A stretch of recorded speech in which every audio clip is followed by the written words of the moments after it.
Assalamualaikum warahmatullahi wabarakatuh. Bismillahirrahmanirrahim. Alhamdulillahi rabbil alamin. Wassalatu wassalamu ala ashrafil anbiya'i wal mursalin. Sayyidina Muhammadin wa ala alihi wa sahbihi ajma'in. Rabbi israh li sadri wa yassir li amri wahlul 'uqdatam min lisani yafqahu qawli. Subhanaka la ilma lana illa ma 'allamtana innaka antal alimul hakim. Wala haula wala quwwata illa billahil azim. Rabbi yassir wa la tu'assir wa tammim bil khair. Yang saya hormati Tuan Imam, Tuan Bilal, Ustadz, para alim ulama, tuan-tuan haji, tuan-tuan, para jemaah yang dirahmati Allah, yang saya hormati sekalian. Alhamdulillah, syukur kita kepada Allah Subhanahu wa Ta'ala. Pada malam ini kita diketemukan dalam suasana yang sangat berbeza daripada sebelum ini. Saya mula masuk saja, memang saya macam terpinga-pinga dengan keadaan yang sangat berlainan. Alhamdulillah, terang sangat. Ada kelainan daripada sebelum-sebelum ini. Pangling, sangat pangling. Memang, alhamdulillah, syukur. Macam ini punya selesa. Macam ini punya selesa kan. Kadang-kadang orang tak nampak. Orang tak tahu. Kalau kita balik imbas semula pada zaman dulu-dulu, mungkin ada yang ada depan saya ni belum lahir lagi. Zaman-zaman tahun 60-an, tuan-tuan yang belum lahir ni, supaya dia tahu keadaan yang dulu-dulu. Dulu orang tua-tua kita nak pergi surau, nak pergi masjid, surau lah tempat saya surau. Masjid pakai lampu contong lah tuan-tuan. Lampu contong ni, lampu uplik, lampu minyak tanah.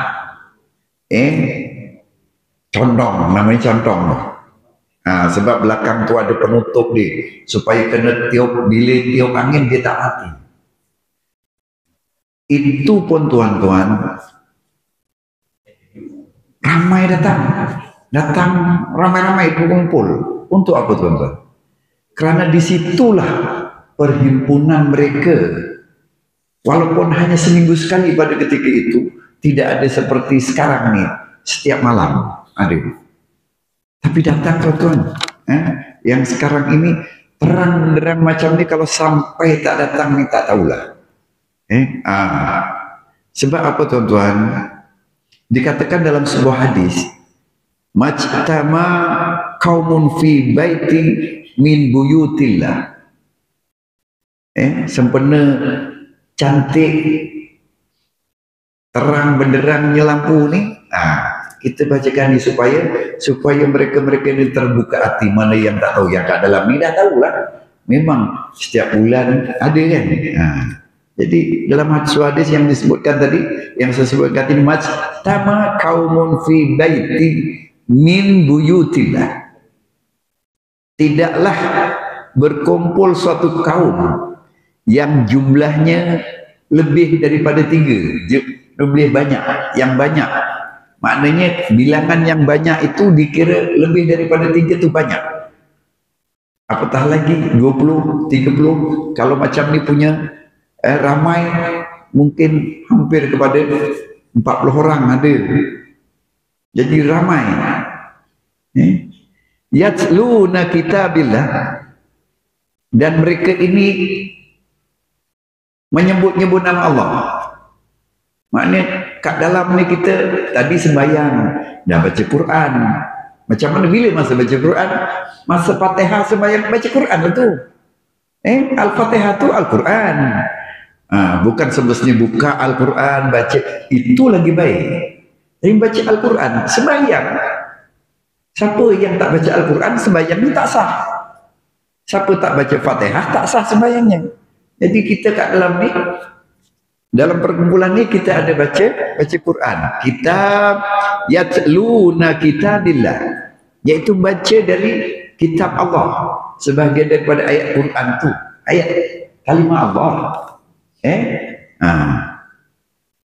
Wa yatadarra sunnah dan mempelajari ilmu Allah. Mempelajari maknanya mendengarlah, mendengar tazkirah. Bila saya bercakap tentang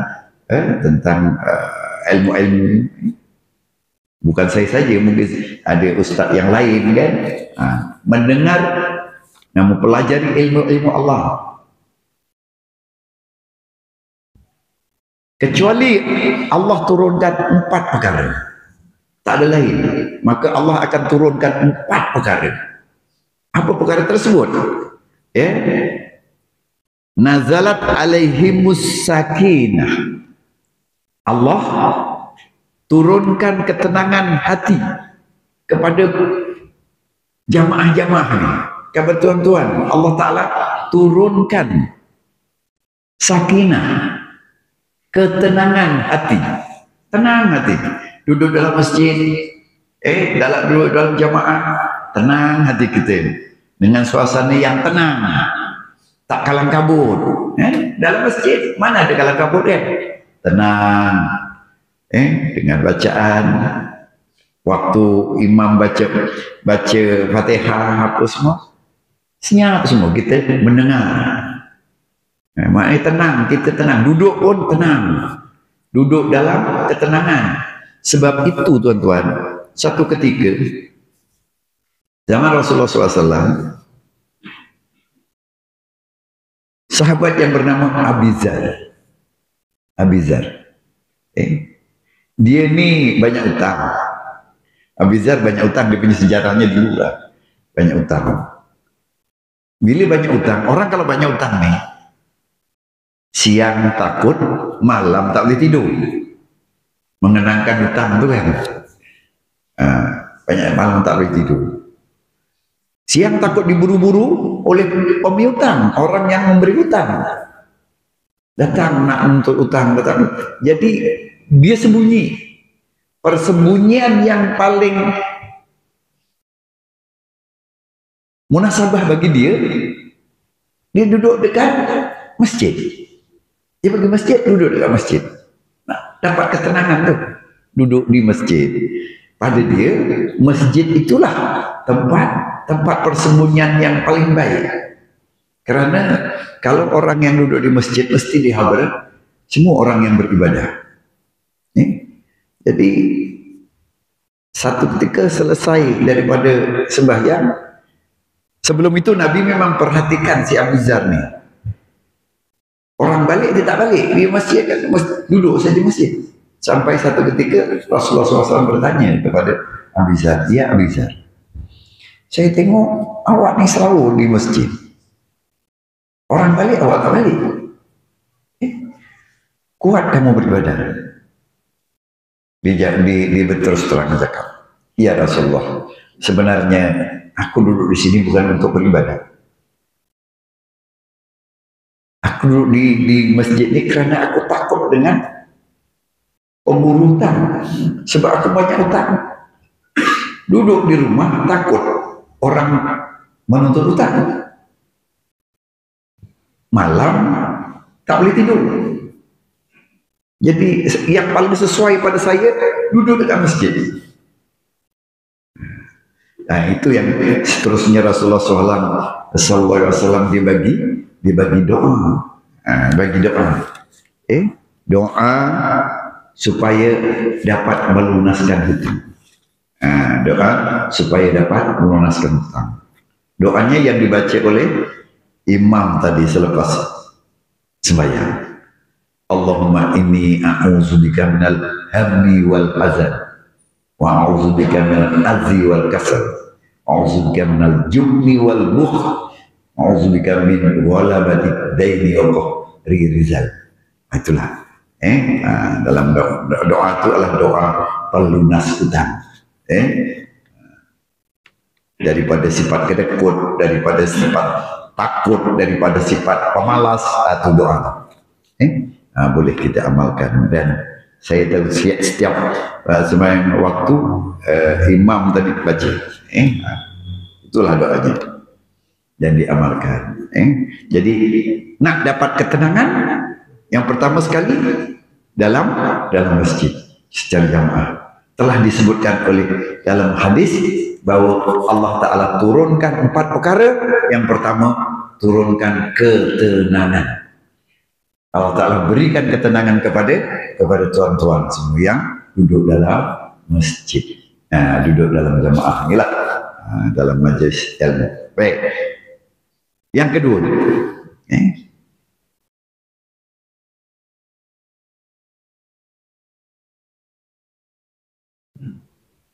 wa ghasiyatuhumur rahmah. Wa ghasiyatuhumur rahmah. Allah turunkan rahmat. Allah turunkan rahmat. Turunkan rahmat. Kebaikan. Rahmat itu kebaikan. Jadi banyak kebaikan yang kita dapat daripada kita berhimpun. Berhimpun, berjamaah, ini banyak rahmatnya. Salah satu daripadanya, Allah sentiasa memberi keampunan. Keampunan kepada orang-orang yang datang ke masjid kerana berjamaah. Sebab datang ke masjid secara berjamaah, untuk berjamaah, mendapat keampunan daripada Allah SWT, sebagaimana yang telah saya selalu huraikan. Daripada perkataan, daripada kalimah masjid, mim sin jim dal. Apa dia mim sin jim dal? Mim memberi istilah maghfirah. Makna maghfirah ini ialah keampunan. Jadi siapa-siapa yang datang ke masjid untuk berjamaah, Allah Ta'ala sentiasa memberi keampunan kepada mereka. Kan telah saya terangkan dulu, selangkah kita melangkah, kalau kita nak pergi masjid, selangkah kita melangkah, Allah Ta'ala ampunkan dosa. Langkah kedua, Allah Ta'ala tinggikan derajat, dan seterusnya hingga sampai ke masjid, dan kembalinya begitulah. Jadi kita sentiasa dalam maghfirah, dalam keampunan Allah Subhanahu wa Ta'ala. Apa kita nak apa lagi? Nak apa lagi tuan-tuan? Lebih-lebih lagi orang yang dapat taraf title warga emas. Warga emas lah. Warga emas itu biasanya dah pengakhiran dalam kehidupan. Walaupun syarat mati itu bukan turun, walaupun syarat mati itu bukan sakit, tapi dari segi kebiasaannya kita nampak, maknanya orang yang tua itu adalah orang yang lebih menghampiri kepada Allah. Sing nyambut wak cuki. Apa wak? Apa? Mati. Mati. Meninggal. Dia ada banyak. Kalau jauh lagi, mati, meninggal, modar, ojol, apa lagi? Maut, padam. Bongkok, ada lagi, banyak macam. Jadi itulah, kita dapat keberkatan, rahmat Allah Ta'ala turunkan. Allah turunkan ketenangan, sakinah. Yang kedua, turunkan rahmat kepada jamaah-jamaah. Karena rahmat kebaikan Allah Ta'ala dah tentu ampunan. Yang kedua, ganjaran yang berlipat kali ganda daripada sembahyang seorang diri. Di situ rahmat. Yang ketiga, Allah turunkan malaikat. Wa haffathumul malaikah. Allah turunkan malaikat yang jumlahnya ribuan.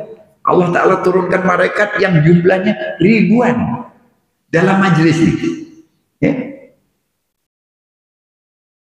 Tapi kita tak boleh lihat. Biasanya kita dengan malaikat Tak nampak kan? Kita duduk bertempat, ada dia punya ruang. Kita duduk ada ruang. Tak kira lah kita kat tepi ke kat tengah, ada ruang. Tapi malaikat tidak ada ruang. Kehadiran malaikat ini tidak ada ruang. Tak boleh nampak. Tak nampak. Malaikat hadir tak makan ruang. Kerana malaikat hadirnya berupa nur, cahaya. Nur atau cahaya. Nur itu maknanya cahaya. Jadi kalau ada nama kat sini orang yang namanya Nur, cahayalah Norman. Tuh. Apabila selesai saja majlis ini, bersurai saja, malaikat pun kembali kepada Allah. Kemudian Allah bertanya. Malaikat bila selesai saja majlis ini, kita pun tutup. Waktu isyak katakan kan, waktu isyak kita pun tutuplah. Tutup majlis dengan tasbih kifarah, dengan surah Al-As. Malaikat pun kembali kepada Allah. Sebab Allah Ta'ala dah turunkan malaikat, dia pun kembali kepada Allah SWT. Allah bertanya, ya malaikati, min aina anta? Ya malaikati, maknanya wahai malaikatku, daripada mana kamu? Kemana kamu? Kalau saya dulu dalam askar, kemana kau? Kemana kau? Dia kata. Ini bahasa sana Sabah. Kemari kau? Ini bahasa dia macam tu. Baik. Wahai malaikat, dari mana kamu? Ana min majlis taklim. Ana min majlis taklim. Saya baru pula, saya daripada majlis ilmu. Kata malaikat, saya daripada majlis ilmu. Taklim. Apa yang kamu lihat di sana? Apa yang kamu lihat di sana? Jadi malaikat ini yang dikirim oleh Allah Ta'ala ni dalam majlis ini, dia merhatikan. Dia merhatikan kita ni. Siapa tercatat. Tak kira lah pakai baju hitam pun macam awak jupi nampak. Walaupun gelap nampak. Saya rasa dia ni paling tua lah kat sini. Ke paling muda? Dia paling muda lah. Pasal dia tak kahwin lagi. Dia bujang tu. Apa dia? Oh boleh. Boleh wah, tak masalah. Oh iyalah. Ya wah, ya. InsyaAllah. Pirang. Baik. Arek rondo sing 20 tahun. Bukan 20 tahun umure, 20 tahun wis rondo. 20 tahun wis rondo. Baik. Apa yang kamu lihat di sana? Mereka berkumpul, mereka membaca Al-Quran, mereka belajar, mereka bertazkirah. Dia menjawab dengan Allah SWT. Malaikat menyampaikan apa yang berlaku di majlis tu, majlis ni kita. Malaikat buat laporan kepada Allah Subhanahu wa Ta'ala begitu. Jadi ya malaikati, ishadu anni qad ghafartu lakum. Ya malaikati, ishadu anni qad ghafartu lakum. Apa maknanya? Wahai malaikatku, saksikanlah aku sudah memberikan atas mereka keampunan dosa-dosa mereka. Begitulah untungnya tuan-tuan.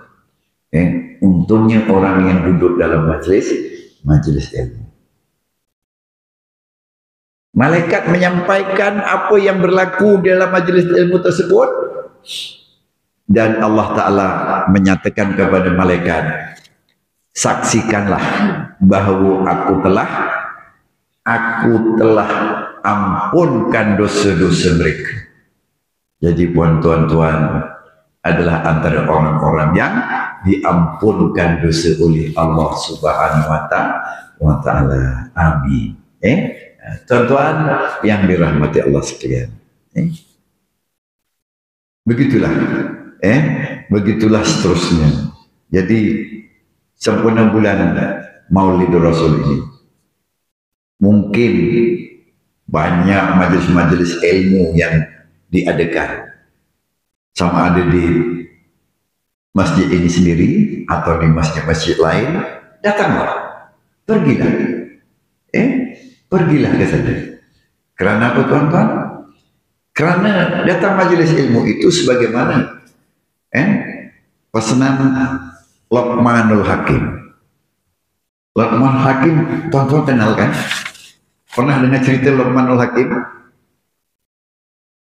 Luqmanul Hakim itu bukan nabi, dia bukan rasul, tetapi Allah Ta'ala abadikan nama dia dalam surah Al-Quran. Ada tak dalam surah Al-Quran? Luqmanul Hakim, surah Luqman, ada kan? Surah Luqman. Kita tahu namanya, Allah abadikan menjadi salah satu surah dalam Al-Quran. Padahal beliau ini bukan nabi. Tapi setiap lisannya berucap, mengeluarkan cakap-cakap. Yang keluar adalah ucapan-ucapan yang berhikmah, yang bermakna, bukan cakap yang sia-sia. Contoh, salah satu daripada dia mengingatkan kepada anaknya. Ya bunaya, wahai anakku, sekiranya kamu berjalan-jalan, berjumpa dengan satu kumpulan, dan di dalamnya ada menyebut kalimah Allah, memuji-muji Allah, menyebut nama Allah, duduklah kamu dalam majelis tersebut. Kerana apa? Kerana sekiranya Allah Ta'ala turunkan rahmat dalam majlis tersebut, nanti kamu akan dapat tempiasnya. Kamu akan dapat juga rahmat daripada Allah SWT itu. Tapi ingat, sekiranya kamu berjalan melalui satu majlis yang tidak ada menyebut nama Allah, dan majelis itu dikira satu majelis yang sia-sia, jangan kamu duduk di situ. Jauhi daripada majelis tersebut. Sebab apa? Sebab sekiranya Allah Ta'ala turunkan azab, kamu pun akan dapat azab bersama dia. Jadi itu nasihat Luqmanul Hakim kepada anaknya. Selain daripada itu, ada lagi nasihat. Nasihatnya takut ni tengok masa nanti cerita ni tak habis.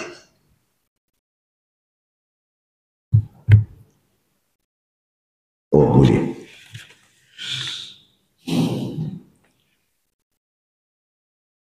Maka pada suatu hari Luqmanul Hakim berkata pada anaknya, selain daripada nasihat yang tadi itu, di pada hari yang lain Luqmanul Hakim menasihatkan anaknya, ya bunaya, wahai anakku, innan nasa salah satu aswasa. Wahai anakku, manusia itu terbagi kepada 3. Badan manusia itu terbagi kepada 3. Bukan 3 itu kepala, perut, kaki. 3 bahagian itu maksudnya begini. Sulusulillah. 1/3 kepunyaan Allah. 1/3 badan kita ini kepunyaan Allah.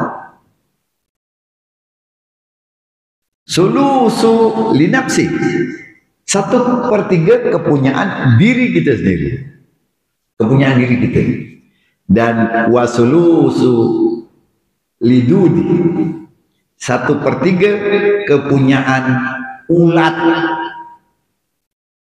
Atau orang Jawa cakap ular. Nah, ular belatung. Set.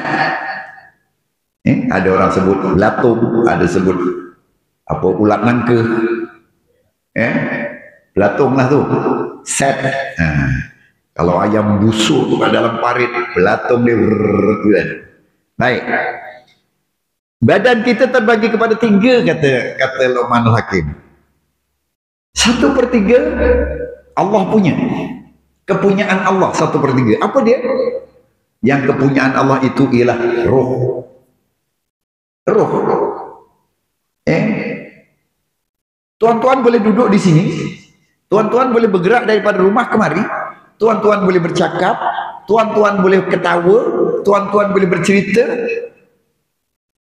Sebab apa? Sebab ada roh. Kalau rohnya Allah Ta'ala ambil, Allah Ta'ala cabut roh itu, tuan-tuan tak boleh duduk kat sini. Oh, sorak kena. Orang iso jaga kono ya nang omah wae nang ndi wae, nang omah. Wong-wong boten teko omah. Wis ora iso. Nggo baju ndak iso, jegong ndak iso, jegong dijegongke. Duduk didudukkan, bangun dibangunkan, baring ngiring dimeringkan. Buka baju pun tak boleh. Kalau rohnya dah diambil oleh Allah SWT. Apa maknanya itu? Nah, itu yang disebut tadi mati, meninggal. Apabila roh tak ada, makna kita meninggal. Itu kepunyaan Allah Ta'ala. 1/3 kepunyaan Allah Ta'ala. Ada lagi 2/3. Ada 2/3 lagi. Apa yang 2/3? 2/3, yang 1/3 itu ialah kepunyaan ular, belatung. Bangke lah. Kepunyaan ulat. Jasad kita, badan yang sentiasa kita jaga. Sabun, mandi sabun, rambut sempokan, gigi kita gosok, kita hiasi. Kalau dah mandi kita lap pakai bedak. Laki-laki ada juga yang pakai bedak. Pakai celak. Sunat pakai celak tau. Pakai celak sunat. Biasa saya pun apa ni ahli jamaah juga. Pakai celak, kita boleh pakai celak sunat. Nah, sudah. Cuma kita kadang-kadang tak ambil indah, kadang-kadang tak ambil indah. Saya sunat. Ya.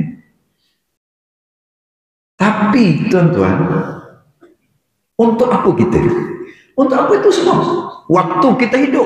Tapi bila kita dah meninggal, roh dah diambil oleh Allah Ta'ala, kita ditanam. Bagian siapa tu? Ular. Pating kerutik ular. Pating kerutik. Lagi-lagi kalau orangnya yang banyak daging. Kalau nak kaya wak cuki tak makan dagingnya. Nah, dia mundur disik ulate. Nak sing gemuk-gemuk ini, sing akeh dagingnya, wah, sergep. Pating kerutik. 1/3 ulat punya. Itulah kita badan kita, badan kita. 1/3 Allah punya, 1/3 bagian ulat. Dan tinggal 1/3 aja. Tinggal 1/3. Apa yang 1/3 itu? 1/3 itu ialah amal. Kita punya tuh amal. 1/3 kita punya. Kita punya apa dia? Amal.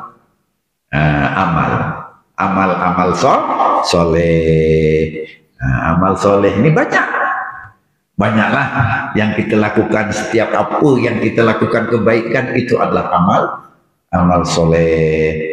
Duduk dalam majelis ilmu pun amal soleh. Membuat kebajikan amal soleh. Itu tak payah diuraikan lah. Banyak-banyaklah sebab tuan-tuan pun dah paham. Amal soleh, walaupun nama kita bukan saleh. Bukan saleh. Ada namanya. Kadang-kadang orang pasal sebut nama saleh jadi amal soleh, tapi sebenarnya amal itu bukan mestinya soleh, tak sebenarnya saleh. Amal soleh itu. Jadi tuan-tuan yang dirahmati Allah sekalian, itulah diri kita. Kita kena kenangkan, kita kena muhasabah diri. Kena muhasabah, sentiasa kita muhasabah diri. Peringatanlah, saya mengingatkan tuan-tuan, saya juga mengingatkan diri saya. Kita sentiasa melakukan yang baik-baik saja. Kerana apa? Kerana kita adalah umat Nabi Muhammad sallallahu alaihi wasallam yang kita raikan baru-baru ini, kemuncaknya pada 12 Rabiul Awal itu. Kita membesarkan Rasulullah SAW, mengagungkan. Sebab apa? Sebab Rasulullah SAW itu sangat berjasa kepada kita semua. Jadi kita kena ikut dia kerana Rasul itu adalah contoh yang terbaik.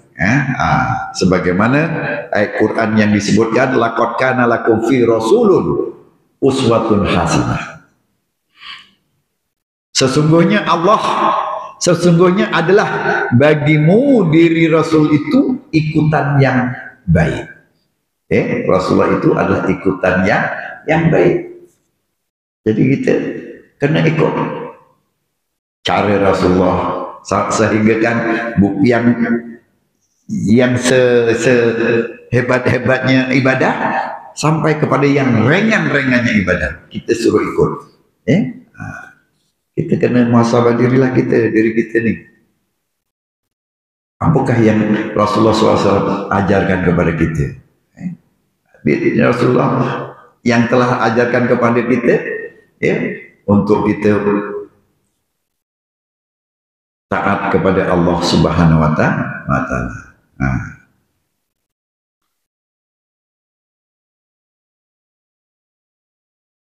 Nabi kita diutus untuk memperbaiki akhlak. Nabi kita diutus untuk memperbaiki akhlak. Allah Ta'ala utuskan Rasulullah SAW itu untuk memperbaiki akhlak. Sebab apa? Sebab waktu itu negara Arab ini, kota di Mekah lah khususnya, masyarakat Arab masa itu tidak ada agama khusus, tidak ada beragama yang menjurus kepada beriman kepada Allah SWT. Sebab itu masyarakat pada ketika itu dipanggil sebagai masyarakat jahiliyah. Jadi Rasulullah SAW itulah dia yang membentuk akhlak mereka untuk berakhlak yang mulia kepada Allah SWT. Yang dimaksudkan akhlak ini dengan Allah Ta'ala, yaitu ketaatan kita dengan Allah Ta'ala. Mengerjakan amal-amal itu akhlak kita dengan Allah Ta'ala. Kalau akhlak kita dengan Rasulullah SAW, kita mengikut apa yang Rasulullah buat. Dan akhlak kepada manusia, akhlak kepada manusia, kita bertata krama. Tata krama. Tak habis juga, habis sikit lagi. Boleh azan dulu. Tak sedap lah jadi dibuci-buci tak habis. Sambung sikit lagi ya. Tuan-tuan yang dirahmati Allah sekalian, berhubungan akhlak ni tuan-tuan ni, Rasulullah SAW membetulkan akhlak kaum musyrikin Mekah pada ketika itu. Kalau kita nak ceritakan dari segi apa yang dilakukan oleh Rasulullah SAW pada ketika itu, banyak, panjang ceritanya. Jadi kita ringkaskan, maknanya kita ambil yang penting, maknanya ilmu tinggi, pangkat besar, duit banyak, Tapi kalau kita tidak ada akhlak, maka tidak akan dipandang mulia di sisi Allah SWT.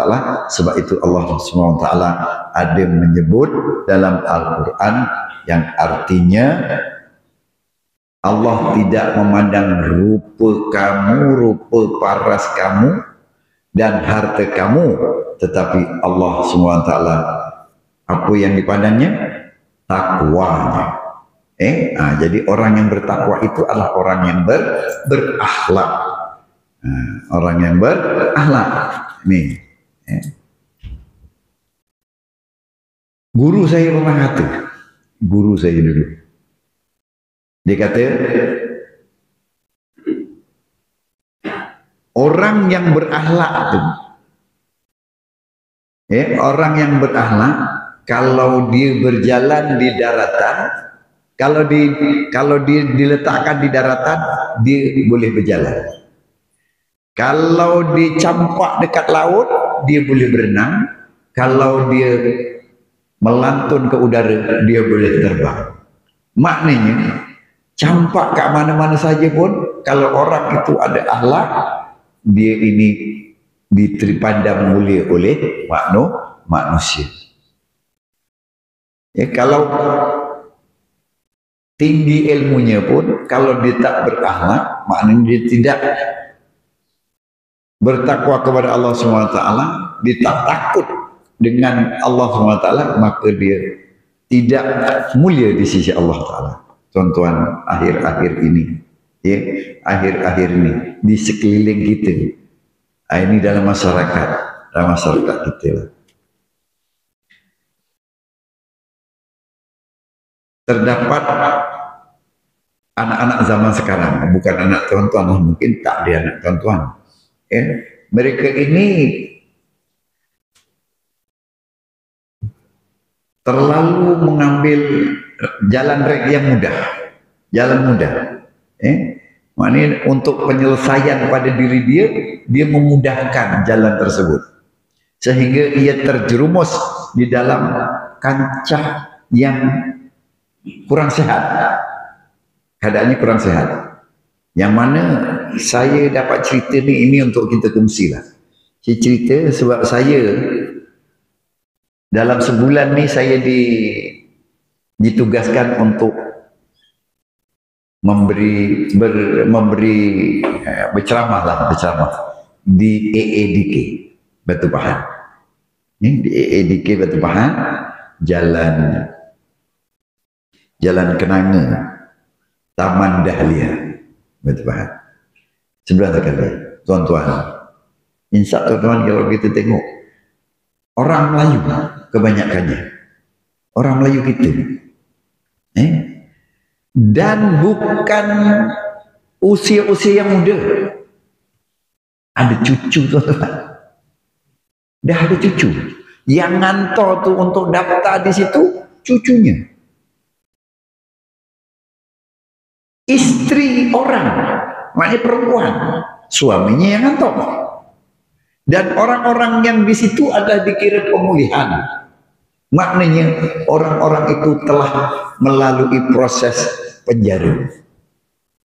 Dah keluar penjara, dia datang ke AADK itu. Dan tuan-tuan, bukan daripada orang yang tidak ada pelajaran.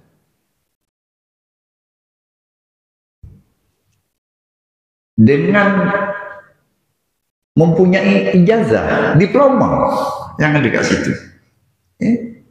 Jadi ini salah satu, maknanya bukan salah ibu mengandung lah. Tak adalah seorang ibu yang suka anaknya terjerumus dalam kancah begitu kan. Jadi kita sama-sama sama-sama memperhatikan keluarga kita. Sebagaimana Rasul Allah SWT mengingatkan kepada kita, ku anfusakum wa ahlikum nar. Jagalah diri kamu dan keluarga kamu daripada api neraka. Akhlak itu penting. Akhlak kepada Allah Ta'ala maknanya kita sentiasa taat. Kita sentiasa mengerjakan ketaatan kepada Allah, taat dalam kita menjalankan perintahnya dan taat daripada meninggalkan larangannya. Itu dua perkara. Ya, itu akhlak kita dengan Allah SWT. Dan akhlak kita kepada Rasulullah maknanya kita sentiasa mengikuti apa yang dikerjakan oleh Allah SWT kepada oleh Rasulullah sallallahu alaihi wasallam. Jadi sempena bulan Maulid ini apa yang dapat kita lakukan pada Rasulullah SAW, yang kita cakap cinta, kita cakap suka, kita cakap kasih kepada Rasulullah SAW, buktikan kalau kita suka. Biasanya kalau kita suka dengan orang tu, apa yang kita buat? Kita akan selalu menyebut namanya. Macam kalau kita Rasulullah, kita suka dengan Rasulullah, kita kena berselawat. Kita sebut nama Rasulullah, takkan kita nak cakap Muhammad. Kita kena selawat. Sebab selawat itulah yang akan memberi syafaat kepada kita di akhirat. Jadi kita berselawatlah. Kan ada viral lagu viral tentang selawat. Ada kan? Macam mana man? Pernah dengar tak?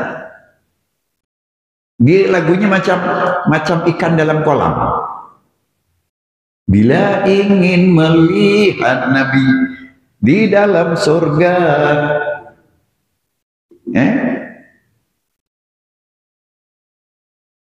senangkan hatimu dulu dengan selawat.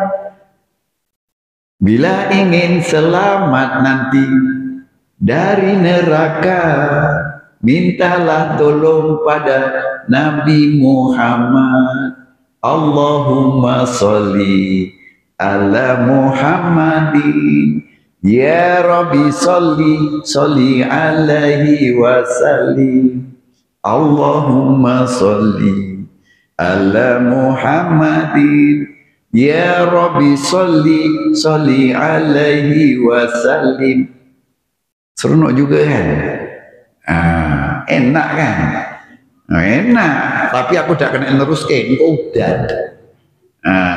Asal suara ni orang enak. Gitulah lebih kurang. Maknanya ingatan kita supaya kita banyakkan selawat. Jadi tuan-tuan yang dirahmati Allah sekalian, cukup habis ceritanya.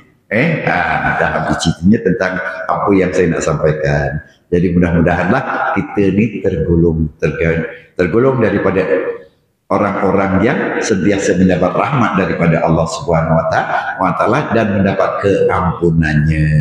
Marilah kita sama-sama baca tasbih kifarah dan surah Al-Asr. Subhanakallahumma wa bihamdika asyhadu an la ilaha illa anta astaghfiruka wa atubu ilaik. Bismillahirrahmanirrahim. Wal 'asr innal insana lafi khusr illa alladziina aamanu wa 'amilus shalihat wa tawassaw bil haqqi wa tawassaw bis sabr wa billahi taufiq wal hidayah. Wassalamu alaikum warahmatullahi wabarakatuh.